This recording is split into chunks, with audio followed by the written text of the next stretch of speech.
vaso había una vasodilatación. ¿Y a esto qué conlleva? A un aumento del flujo sanguíneo. Igual, es como un cuentito, miren. Aumento de la adhesividad de los leucocitos. ¿Se acuerdan que los leucocitos empezaban a marginarse en la pared de los vasos? De ahí rodaban, empezaban a rodar, de ahí se pegaban a la pared de los vasos. Y estas células que están en amarillo, ¿recuerdan cómo se llaman? Son células endoteliales que se contraían, ¿no? Y cuando se contraía, ¿qué pasaba? Se separaban entre ellas y aumentaba la permeabilidad vascular. Y con esta permeabilidad, ¿quiénes salían? A atacar lo que nos está, o lo que está, la injuria o la inflamación o la bacteria que está atacando, ¿no? Nuestro organismo. Pero a pesar que hay este aumento de la permeabilidad, no solamente salen los neutrófilos, que también salen de los vasos, las proteínas y los líquidos plasmáticos. Y después de toda esta cadena, que imagino que la mayoría se acuerda, ¿qué se formaba? La fibrina. Entonces, esta respuesta inflamatoria, no la olviden, y esta imagen. De esta imagen se relaciona a lo que vamos a revisar ahora. Entonces, ¿cuáles son estos reactantes que les he dicho de la fase aguda? Son estos, miren. Hay más. Este es un cuadrito que me interesó y me pareció bonito. ¿Por qué? Porque acá lo que nos importa a nosotros, o cuando nos viene un paciente, les pedimos una proteína C reactiva.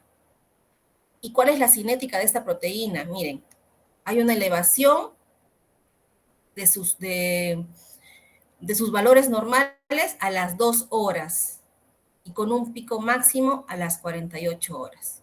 Entonces, la primera proteína que se eleva en un proceso inflamatorio infeccioso es la proteína C reactiva. Después de ella se empiezan las demás proteínas. ¿Y dónde se utilizan las proteínas? En el hígado, ¿no es cierto? Eso sí se acuerdan.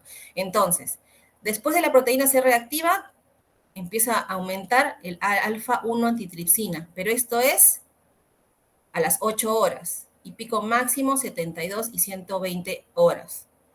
Y así, después sigue la alfa-1 glucoproteína ácida, igual 8 horas, después la aptoglobina, después la fracción C3 y C4 del complemento y el fibrinógeno.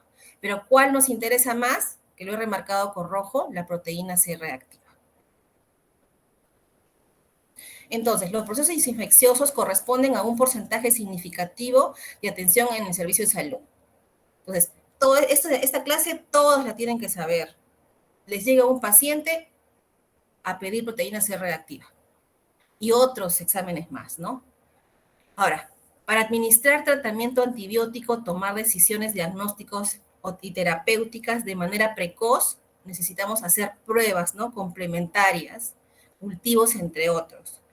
Y esto repercute en la supervivencia de los enfermos con infecciones bacterianas graves. Acá vamos a hablar un poquito de bacteriemia, sepsis y shock séptico. Solamente les voy a dar algunos alcances. Los que no se acuerden muy bien cómo es el mecanismo, revísenlo para que lo entiendan. Entonces, la sintomatología clínica muchas veces es inespecífica. Yo le tomo una proteína C reactiva, no es específica, no me va a decir, el paciente tiene esto, tiene tal, es una inflamación, es una infección por bacterias, por virus, no. Se va a elevar, pero yo tengo que hacer unos exámenes complementarios. Entonces, lo que dificulta es el reconocimiento de la causa y para eso yo pido otros exámenes complementarios y siempre tengo que pedir estos biomarcadores, se llaman, de la respuesta inflamatoria e infección. Y estos serán de gran ayuda para el médico, para mejorar el diagnóstico y para ver el manejo y para saber si mi tratamiento o lo que yo estoy pensando que es la causa o lo que me ha salido en los exámenes es la causa y la estoy combatiendo. Esta proteína C reactiva, como van a ver ahorita unas imágenes, tiene un pico alto y ahí tiene que empezar a bajar. Entonces yo voy a saber, si no bajan los niveles, quiere decir que yo voy a saber que mi tratamiento no está yendo bien. Entonces, la sepsis es un claro ejemplo de enfermedad tiempo dependiente, eso lo sabemos todos. El 10% de las asistencias en servicios de urgencias hospitalarios son por procesos infecciosos y debemos administrar un tratamiento rápidamente, un tratamiento antibiótico y tomar decisiones inmediatas y rápidas, porque ustedes saben que comienza con una sepsis, pasa a una sepsis grave y puede llegar hasta el shock séptico y eso nos puede llevar hasta la muerte. Entonces, acá hay algunos signos y síntomas de la sepsis, revísenlos y vamos a hablar. ¿Cuáles son las variables inflamatorias? Entonces, en una sepsis, ¿qué podemos encontrar primero un hemograma? Una leucocitosis, ¿no? Que son mayor de 12.000 leucocitos por milímetro cúbico. O también puede haber una leucopenia, ¿no? ¿Por qué se produce la leucopenia? ¿Por qué se produce la leucocitosis? ¿No? Leucocitosis estamos viendo, ¿no? Que si hemos visto la imagen anterior, hay un montón de neutrófilos, bastantes neutrófilos, gran cantidad de neutrófilos. ¿Y quién los produce o quién empieza a liberar neutrófilos cuando hay una inflamación o hay una infección? La médula ósea, ¿no es cierto? Entonces, ya voy todos mis cabos los voy uniendo, diciendo, entonces por eso hay una leucocitosis. Entonces ahora, ¿por qué después por qué puede también haber leucopenia? ¿Qué pasó? Si acá me está diciendo leucocitosis, pero también una leucopenia puede ser un valor o puedo tener leucocitos bajos también en una sepsis. A ver, revísenlo. Ahora, también puede haber una desviación izquierda, ¿no? Mayor de 10% de las formas inmaduras de glóbulos blancos. La mayoría de los neutrófilos. ¿Por qué? ¿Por qué puede pasar eso?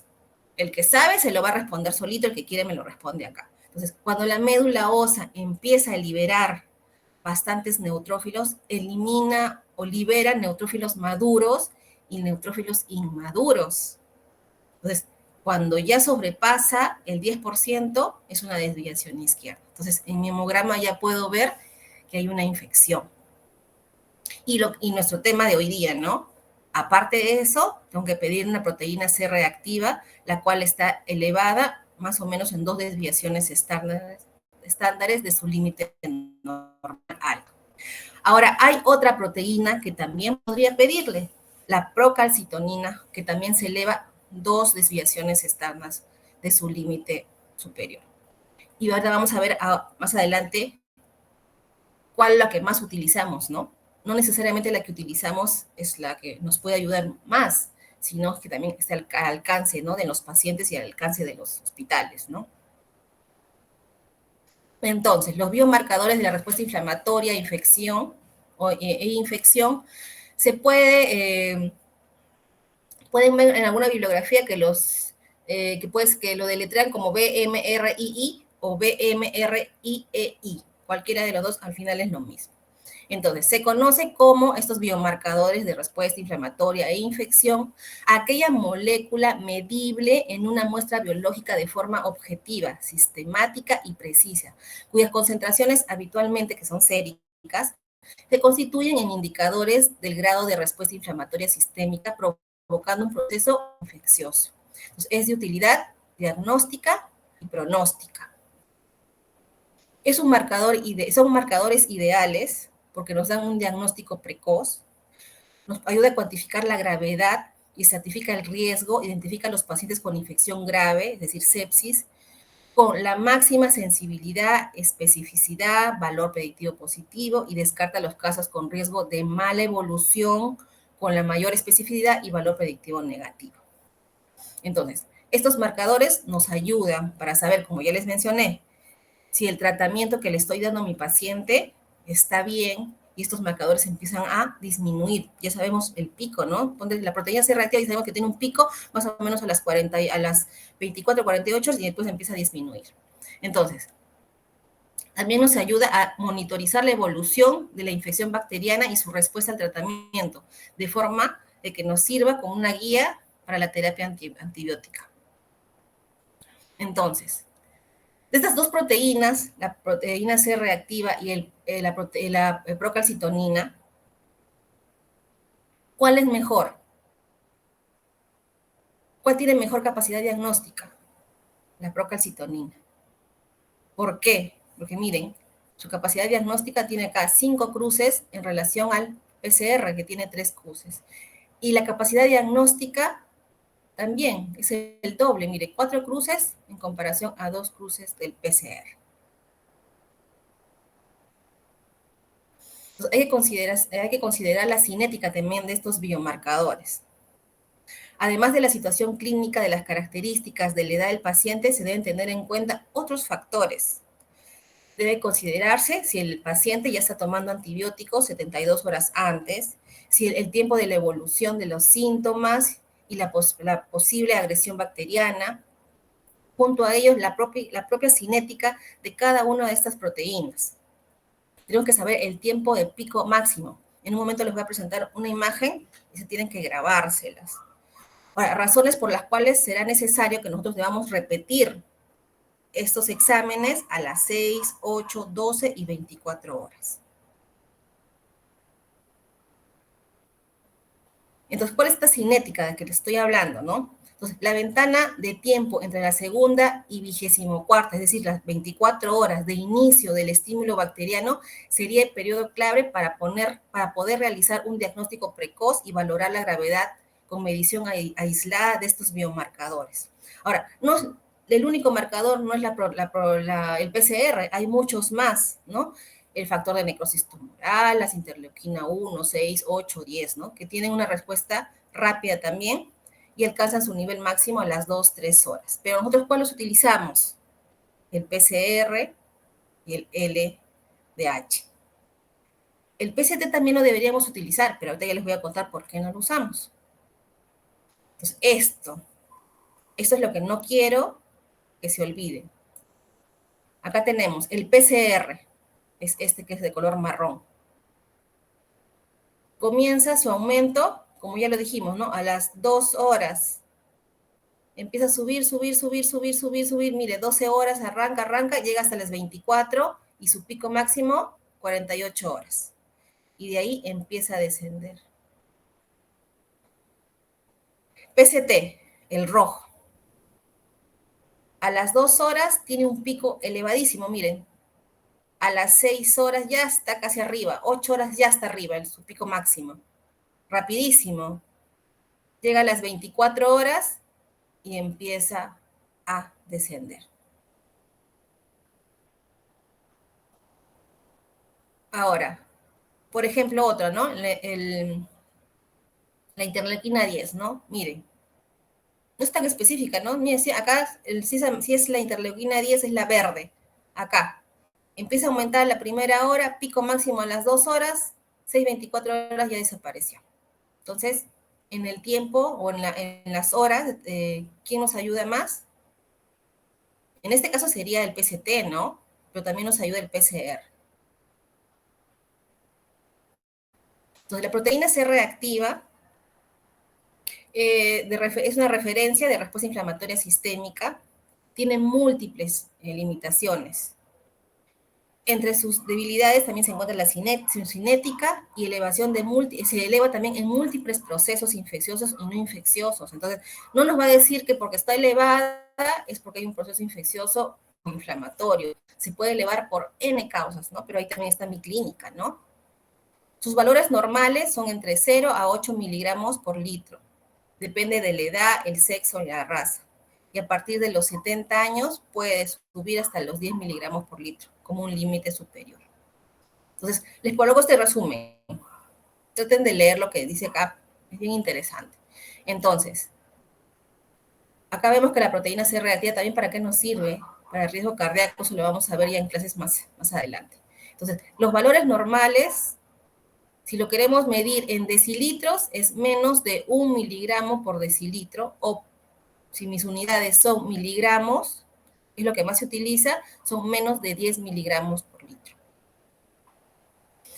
Y acá, a ver un poquito, miren, la fisiología relacionada, ¿no? De esta prueba, ¿no? La proteína C reactiva es un reactante de fase aguda inespecífico, como les he dicho. No necesariamente se eleva solamente porque hay un proceso inflamatorio o infeccioso. Tiene otras causas o enfermedades que también lo elevan.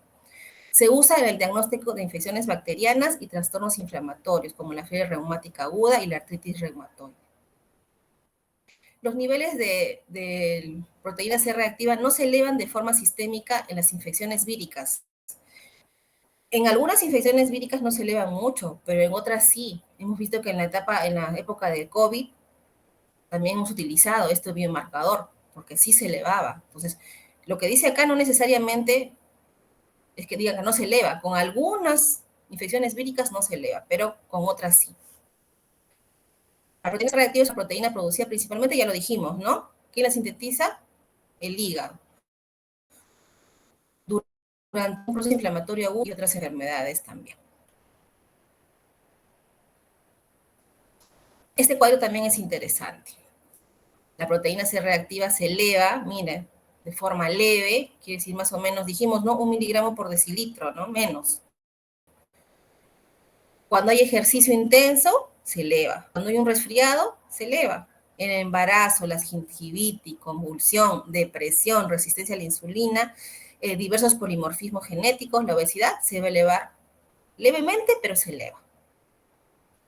Por eso decimos que no es inespecífico, ¿no?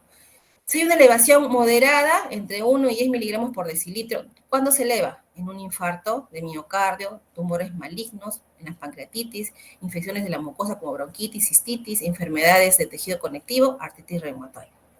Y una elevación elevada, más de 10 miligramos por decilitro, infección bacteriana aguda en un 80-85%, traumatismos graves, una vasculitis sistémica. Entonces, la proteína C reactiva es inespecífica, y se puede elevar por cualquiera de ese tipo de enfermedades. Ahora, la procalcitonina. En condiciones normales, su concentración es indetectable, es decir, cero. Debe ser negativa. Es un biomarcador más específico para infecciones bacterianas graves como sepsis. Tiene una cinética rápida, se eleva, como ya hemos visto, ¿no? 3 a 8 horas y refleja la gravedad de la infección. Sin embargo, acá está el sin embargo, su uso puede estar limitado por los elevados costos de estos reactivos y también de los equipos que los procesan. Necesita equipos especializados. Entonces, los que van a trabajar para el ministerio, es bien difícil de repente en algunos lugares hay procalcitonina, ¿no? De repente los que trabajan en el sector privado o trabajan en el sector privado, sí pueden tener acceso a este tipo de biomarcador. Pero por eso no lo usamos, porque no está al alcance de nuestros hospitales. Este cuadro también es bien bonito. Como guía de administración de terapia antibiótica. Entonces, igual, la procalcitonina sería, mira, si lo utilizáramos, ¿en qué nos podría ayudar? Como les dije, ¿no? El valor no debería ser indetectable, ¿no? Si estamos en condiciones normales. Pero si hay menos de 0.1 nanogramos por mililitro, que es la unidad de medida, la etiología bacteriana es muy improbable. ¿Darle antibiótico al paciente? No. Si es de 0,1 a 0,24 nanogramos por mililitro, la etiología bacteriana es improbable también, tampoco le doy tratamiento antibiótico, pero tengo algunas consideraciones, ¿no? Repetirlo entre a las 6 y 12 horas o a las 24 horas, ¿no? Para considerar si le voy a dar antibiótico o no, o si estos valores empiezan a elevarse, ¿no? Si está entre 0.25 y 0.5 nanogramos por mililitro, la etiología bacteriana es muy probable. Aquí sí le doy antibiótico. Entonces, más de 0.25, ya le empiezo a dar a mis pacientes antibiótico. Si es más de 0.5 ya es etiología bacteriana, si es más de 1 puede ser Streptococcus pneumoniae, con o sin bacteriemia, probable, ¿no? Y si es más de 10, ahí sí me asusto. Es una bacteriemia que puede llegar a un sepsis grave, hasta un shock séptico, y de ahí puede llegar a la muerte. Ahora, un versus, proteína C reactiva y procalcitonina.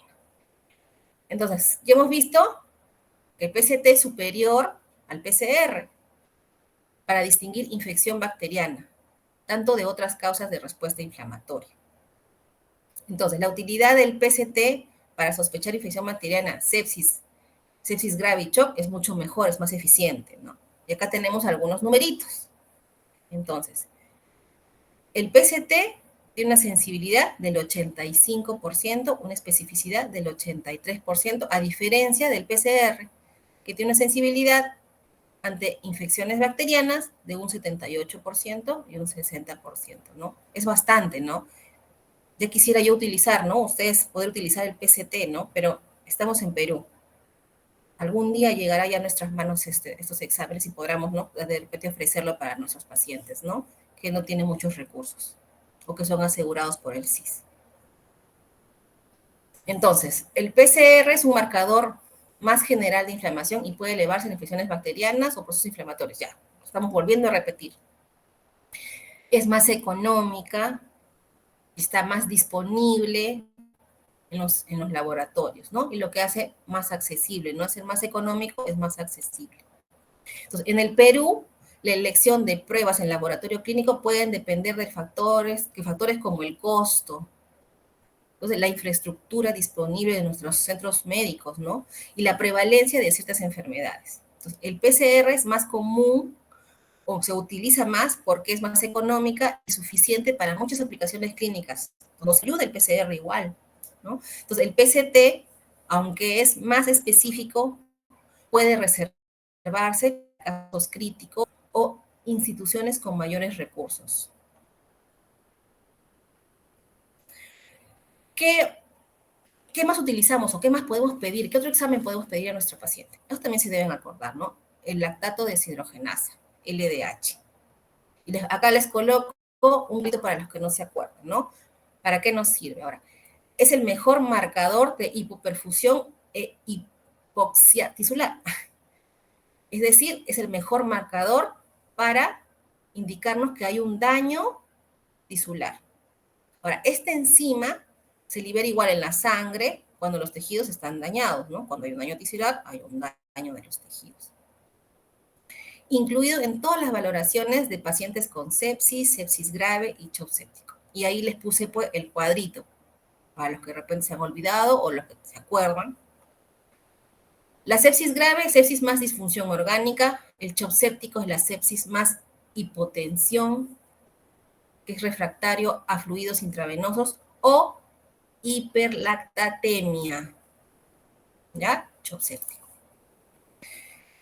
Tiene mayor rendimiento pronóstico cuando se combina con varios biomarcadores, ¿no? Por ejemplo, nosotros les pedimos un en LDH más una proteína C reactiva, ¿no? Un PCR. Y hemos dicho, ¿no? Si es mayor de 10 miligramos por decilitro este PCR y tenemos elevado el lactato deshidrogenasa, entonces tenemos más riesgo de muerte. Este riesgo es muy alto. No se olviden, miren, shock séptico. Ahora, el aclaramiento del lactato, ¿a qué me refiero con el aclaramiento? La eliminación, ¿no? En las 6 primeras horas tras recibir el tratamiento se relaciona con el pronóstico, de forma que por cada 10% de aclaramiento del lactato que se consigue, se disminuye un 11% la probabilidad de morir, ¿no? Y acá unos valores. Ahora, estos valores son referenciales, ¿no? Utilizamos más, creo, las unidades internacionales por litro. Entonces, en adultos, usualmente es entre 100 a 190, niños de 60 a 170, lactantes puede ser entre 100 y 250 los valores normales, y recién nacidos pueden llegar hasta 450. Ahora, cada laboratorio tiene sus valores. Entonces, depende de sus reactivos, cada reactivo, cada analito tiene su desviación estándar hasta qué rangos son aceptables, y eso viene cuando uno compra estos reactivos y los procesa en un laboratorio. Entonces, ustedes van a ver que siempre en las órdenes del laboratorio, en los resultados, van a tener al costado los valores, ¿no? Entonces, como les digo, no todos los valores son iguales, son similares, pero siempre está al costadito de cada examen, se han dado cuenta, los valores de ese laboratorio. ¿Que son similares entre todos? Sí, pero ahí está. Esos valores, ¿qué significan esos valores? Porque ese laboratorio, pónganse, tiene el valor normal entre 100 y 190, pero el otro laboratorio que está al costado tiene valor normal entre 150 y 333. ¿Por qué? Porque ese analito o ese reactivo trabaja con estos valores y tiene una desviación estándar hasta 333, en ese caso sería, ¿no? Hasta ese rango es aceptable para ese equipo. Por eso es bueno que yo tenga mi resultado y siempre corrobore. Yo puedo tener estos exámenes en mi cabeza, ¿no? Los valores, para tener una idea. Pero en ese tipo de exámenes, como la lactato deshidrogenasa, tengo que ver, ¿no? Este laboratorio, cuáles son sus valores. De repente hay una bibliografía que ustedes van a encontrar que hacen, creo que con nanogramos o nanomoles, algo así. Entonces, hay otras unidades de medida. En algunos otros laboratorios tal vez puede haber. Entonces, siempre tengo que revisar, ¿no? Mi laboratorio, cuáles son sus rangos referenciales. Y de acuerdo a eso, fijar. Ahora, otro examen que pedimos es la velocidad de sedimentación globular. Ay, ¿por qué la pido, no? ¿Por qué tiene que ver acá los glóbulos rojos? Ahora les voy a explicar. Ahora, es el parámetro más utilizado para medir la respuesta en fase aguda. Es con sangre anticoagulada en un tubo vertical. Se mide la velocidad, como dice, velocidad de sedimentación a la que descienden los eritrocitos, o los glóbulos rojos, ¿no? En milímetros era acá. En una hora en sangre no coagulada. Miren, sangre anticoagulada es no coagulada. Es un método indirecto para medir esta proteína en fase aguda y determina las concentraciones aumentadas principalmente de fibrinógeno y en otros grados de otros tipos de proteínas de la fase aguda. Ahora, estos cambios producen un aumento en la agregación de los glóbulos rojos suspendidos en el plasma. Se llama esto una formación de Rayleigh, no sé cómo se pronuncia, pero bueno. Ahora, ¿a qué se refiere esto? ¿Qué me está hablando la doctora? Me está hablando en chino. Ahora, ¿qué se refiere? Mire, agregación de los glóbulos rojos. Y acuérdense, los glóbulos rojos, por todo lo que está pasando, este aumento de las proteínas, tienen una reacción, como que empezaran a caer uno encima de otro. Como imaginen que son monedas de un sol, que las empieza uno a apilar. Entonces, esas monedas empiezan a caer una encima del otro. Esta es la formación que les estoy hablando. Entonces, es un glóbulo rojo encima de otro, encima de otro. Y el tiempo que se demora es lo que yo mido. Por eso lo llamo velocidad de sedimentación globular. Ya que está relacionado a este aumento de fibrinógeno. Entonces, espero que me entiendan muy bien. Las dos pruebas más utilizadas en la actualidad en nuestro medio para la valoración de esta respuesta en fase aguda son la velocidad de sedimentación globular y la proteína C reactiva. Y acá tenemos, ¿no? Tenemos, ¿cuáles son los resultados de esta velocidad de sedimentación globular? En varones se dice que es hasta 15 milímetros por hora, en mujeres hasta 20, en niños hasta 10 y recién nacido de 0 a 2 milímetros por hora. Y acá está lo que les he explicado. La velocidad de sedimentación globular es una determinación de la velocidad con la que los eritrocitos, los glóbulos rojos, sedimentan, es decir, caen en una solución salina o plasma en un determinado periodo de tiempo. Es también una prueba inespecífica y por lo tanto tampoco no es diagnóstica de ninguna enfermedad en específico, ¿no? O lesión orgánica determinada. Es lo que le estoy diciendo. Entonces, este tiempo que se mide es el tiempo en que los eritrocitos empiezan a caer uno encima de otro, sedimentar, como si fueran varias monedas apiladas. Acuerden de una imagen mental, ¿no? Varias monedas apiladas. Entonces, eso es lo que mido, ¿no? Ese tiempo. Pero también hay otros factores que modifican también nuestros resultados, ¿no? Aumenta en edad avanzada, en las personas de sexo femenino, embarazo, la anemia, anormalidades de los eritrocitos, cuando son macrocitos, son eritrocitos grandes. Igual, si es algo grande, va a demorar en caer, ¿no? Entonces me alteran mis resultados, ¿no? Y también puede ser problemas técnicos, ¿no? De repente hizo una mala dilución la persona que empezó a trabajar la muestra, hay una temperatura muy elevada de la muestra, de repente inclinaron mal el tubo. Entonces, todos estos factores influyen también en estos valores. Disminuye cuando hay una leucocitosis marcada, policitemia, anormalidades de las proteínas. Hipofibrinogenemia, hipogamaglobulinemia, y también por factores técnicos, ¿no? Problemas en la dilución, una mezcla inadecuada de la muestra, una formación de un coágulo, una mala inclinación de un tubo, ¿no? Y otras anormalidades, ¿no?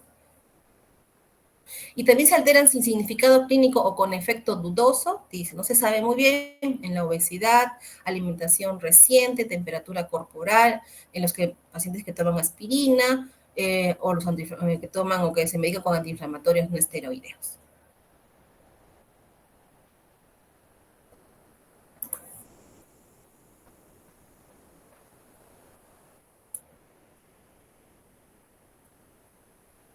Ya, eso es todo, chicos. ¿Alguna pregunta? Creo que ha estado bien resumida y bien didáctica. ¿O alguien tiene alguna duda? Creo que no, doctora. ¿Ninguna? Parece que no, doctora. ¿Qué dices, Marco? No te escucho muy bien. Ah, me parece que no, doctora. Ah, ya. Están ahí, voy a empezar a preguntar, por el chat, póngame sí, no, ya, sí, entendí, no entendí, qué, no.